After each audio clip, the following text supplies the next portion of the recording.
Hello dear student, कैसे आप सब? आई होप कि आप सब ठीक होंगे। आज हम करेंगे मिशन बुनियाद की हमारा गणित का डे 22। तो देखते हैं इस डे में हमें क्या करना है। पहला प्रश्न, नीचे दिए गए सवालों के उत्तर से क्रॉस वर्ग को पूरा करना है। जैसे नीचे कुछ क्वेश्चन पूछे गए हैं, इसके हिसाब से इसमें हमें नंबर भरना है। जैसे दाईं ओर, दाईं मतलब ऐसे में हमें लिखना है कि क्या आएगा। ए में पूछ रहा है, जब मुझे 700 में जोड़ा जाता है तो मैं 775 में बदल जाता हूँ। यानी 700 में कुछ नंबर जोड़ रहे हैं तो वो 775 में बदल जा रहा है। तो क्या जोड़ रहे हैं? 75। तो यानी ए वाले में कितना आ जाएगा? 75। तो ए ये रहा, और ये क्या करना है? ऐसे में लिखना है। तो पहले 7 यहाँ लिख लेंगे और फिर 5 इधर लिख लेंगे।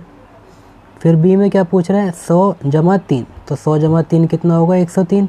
तो बी में लिख लेंगे 103। अब बी यहाँ पर लिखा हुआ है तो यहाँ से लिखेंगे 103।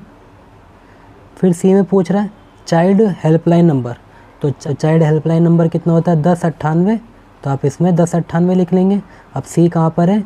सी इधर है, तो इसमें आपको क्या लिखना है?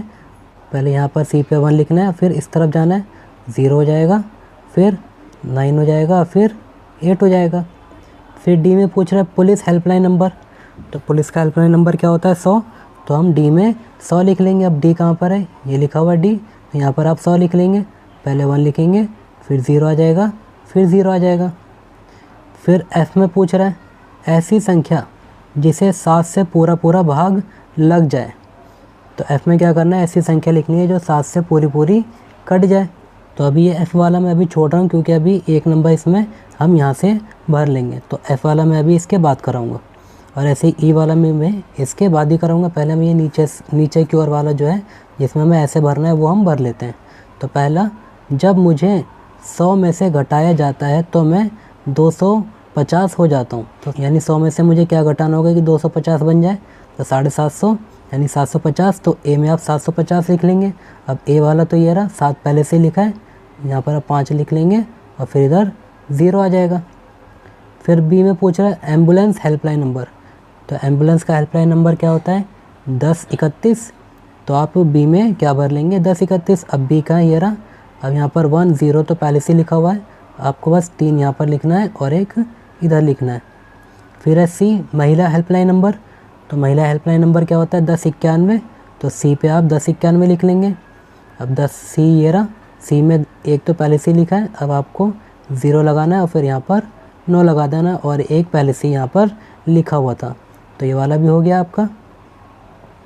ई अग्निशामक हेल्पलाइन नंबर, यानी फायर ब्रिगेड का जो कॉन्टैक्ट नंबर है वो आपको इसमें लिखना है। फायर ब्रिगेड का कॉन्टैक्ट नंबर कितना होता है? 101। तो आप ई में 101 लिख लेंगे। अब ई ये रहा, यहाँ पर 1 लिख लेंगे, यहाँ पर 0 पहले से ही है और यहाँ पर आप 1 लिख लेंगे। और अभी एफ़ को हम दोबारा देख लेंगे। अब एफ़ में क्या बोला है? ऐसी संख्या जिसे 7 से पूरा पूरा भाग लग जाए। तो एफ़ ये रहा, अब मुझे यहाँ से ऐसे लिखना है। अब यहाँ पर 91 तो पहले से लिखा हुआ है, तो अगर मैं यहाँ पर 7 लिख दूँ तो ये 7 से पूरा पूरा कट जाएगा। कैसे? 7 एकम 7, फिर 9 को 7 से काटेंगे तो 7 एकम 7, 2 बचेगा, 2 यहाँ पर 21 हो जाएगा, 7 तियाँ 21। तो यानी ये 7 से 91 हो जाएगा।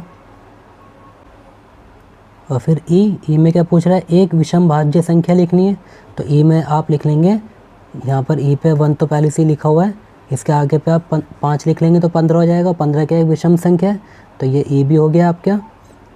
तो जी में क्या पूछ रहा है? 9 से पूरा पूरा विभाजित होने वाली संख्या। तो 9 से पूरी पूरी विभाजित होने वाली संख्या अगर आप देखें तो यहाँ पे 5 तो पहले से बना हुआ है, बस आपको यहाँ पे जी पे 4 लिखना, तो 45 हो जाएगा ये। और 45 क्या 9 से पूरा पूरा कट जाता है। और अगर आप यहाँ पर एच देखें तो ये एच किसकी बात कर रहा है? नीचे की ओर, और एच आपको यहाँ लिखा है, इसके नीचे कुछ है ही नहीं, तो ये आप इसमें नहीं भर सकते। दूसरा प्रश्न, सकीना के पापा की आज की उम्र सकीना की आज की उम्र से 3 गुनी है। 4 वर्ष के बाद उन दोनों की उम्रों का जोड़ 68 हो जाता है, तो बताना है कि उन दोनों की आज की उम्र क्या है। तो इसमें जो पूछा है पहले हम उसको x मान लेंगे। तो इसमें क्या पूछा है? इन दोनों की आज की उम्र पूछी है, तो हम पहले सकीना की आज की उम्र को x मान लेंगे। तो सकीना के पापा की आज की उम्र कितनी हो जाएगी? 3x, क्योंकि क्या बोला है? इनकी आज की उम्र क्या है? 3 गुना है। तो पापा की उम्र कितनी हो जाएगी? 3x। और फिर क्या बोला है इसमें कि 4 वर्ष के बाद, तो 4 वर्ष के बाद जो सकीना है अगर उसकी आज एज x है तो 4 साल के बाद क्या हो जाएगी उसकी? x + 4 हो जाएगी। और ऐसे ही सकीना के पापा की आज की उम्र अगर 3x है तो इनकी भी क्या हो जाएगी? 3x + 4, क्योंकि 4 साल उनमें ऐड हो जाएंगे। और क्या बोल रही है 4 वर्ष के बाद उन दोनों की उम्र का जोड़ जो है वो 68 हो जाएगा। तो हम इन दोनों को जोड़ देंगे। तो x + 4 यानी 4 साल के बाद ये एज है इसकी, प्लस इसके पापा की एज क्या है 3x + 4। तो 3x + 4 को हम प्लस में लिख लेंगे, बराबर में हमें क्या मिलेगा 68। तो यहाँ पर 68 आ जाएगा। तो अब इसमें क्या है x पहले हम जोड़ लेंगे। तो यहाँ पर 1x है और यहाँ पर 3x है। 1x और 3x को जोड़ेंगे तो कितना हो जाएगा 4x। तो यहाँ पर 4x आ जाएगा। अब नंबर को जोड़ लेंगे तो ये 4 यहाँ पर है और 4 यहाँ पर है, 4 और 4 8। तो यहाँ पर 8 आ जाएगा, बराबर में क्या मिलेगा 68। अब क्या करना है, जो प्लस का 8 है ये उधर जाके माइनस का 8 हो जाएगा। तो यहाँ लिख लेंगे 4x = 68 - 8। अब 68 में से 8 को घटाएंगे तो कितना आ जाएगा 60। तो यहाँ पर आप 60 लिख लेंगे और फिर क्या करना है, ये जो 4 गुणा में वो 60 के बटे में चला जाएगा। तो यहाँ लिख लेंगे x = 60/4।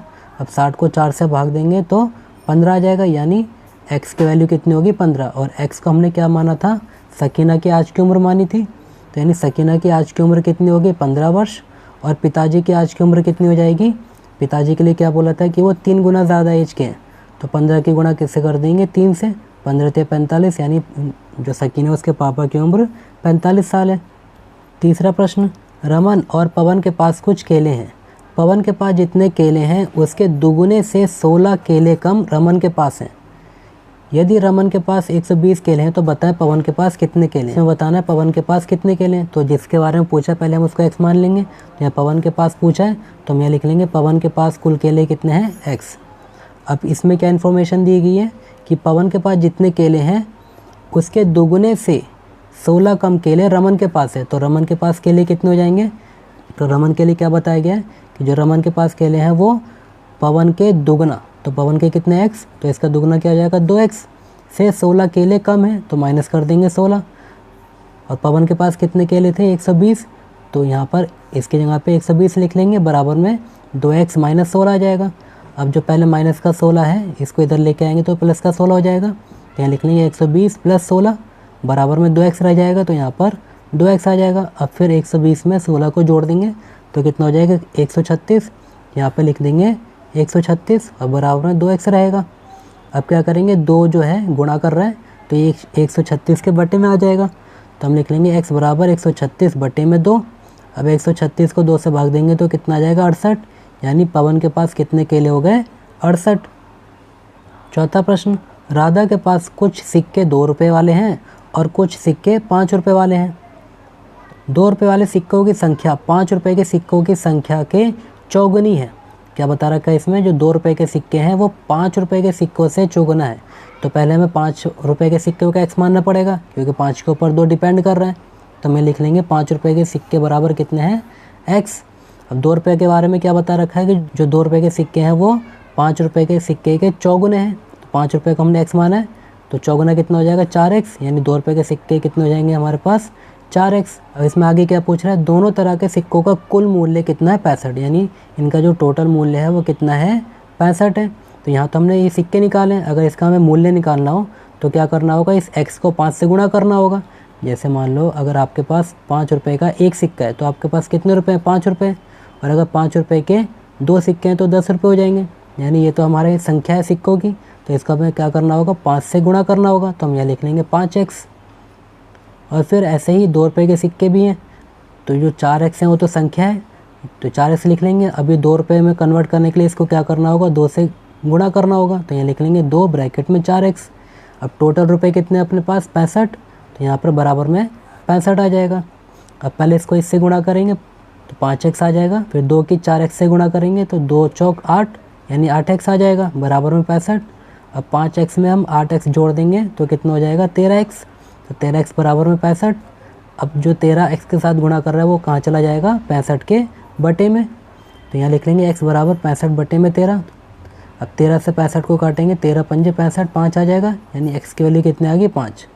यानी 5 रुपये के अगर सिक्के की बात करें तो 5 ही सिक्के होंगे।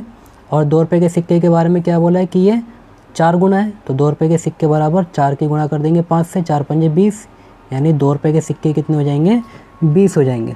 अगर आपको ये वेरीफाई करना है कि हमारा आंसर सही है कि गलत, तो आप इसमें एक काम कर सकते हैं कि 5 रुपये के सिक्के कितने हैं 5, तो 5 की गुणा कर देंगे 5 से, तो कितना हो जाएगा 5 × 5 = 25, यानी 5 रुपये के सिक्के से तो हमारे 25 रुपये बन गए। और 2 रुपये के सिक्के कितने हैं 20, तो 2 के गुणा कर देंगे 20 से, तो कितना हो जाएगा 2 दूनी 4 यानी 40 रुपये। यानी 2 रुपये के सिक्के से तो हमारे कितने रुपए बन गए 40। अब 25 में 40 को प्लस कर देंगे तो कितना आ जाएगा 65, यानी 65 रुपये होगा और इसमें 65 रुपये ही दे रखे हैं। इसका मतलब हमारा जो आंसर आया वो सही आया। तो इस वर्कशीट में इतना ही। तो उम्मीद करता हूँ कि वर्कशीट आपको अच्छे समझ में आई होगी। अगर आपको इस वर्कशीट में कोई दिक्कत है या कोई पॉइंट समझ में ना आया हो तो आप कमेंट सेक्शन में ज़रूर पूछेगा, मैं इसका सोल्यूशन आपको ज़रूर दूंगा। तो मिलते हैं नेक्स्ट वीडियो में, जब तक के लिए थैंक यू।